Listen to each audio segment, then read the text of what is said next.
Ол немесе қыз бауырлары болған барлық жанға айтарым: оларды кешіріп, қателерін көрмеші. Тамырларымызда аққан қан бірдей емес пе? Бір ыдыстан тамақ жедік, бір ожаудан су іштік, бір-біріміздің киімдерімізді кидік.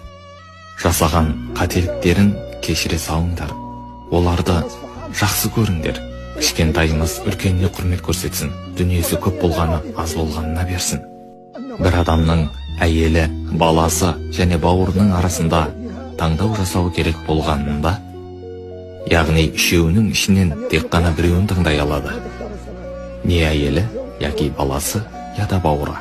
Ол адам бауырымды таңдаймын деді. Ал әйелің ше, басқасы табылар, ал балаң басқасы туылар деді.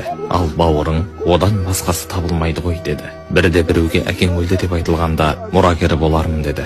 Әйелің өлді дегенде басқасына үйлене аламын деді. Бауырың өлді дегенде белім қайысты, бұл мені сындырды деді. Бауыр деген ол сенің арқа сүйер тіренішің.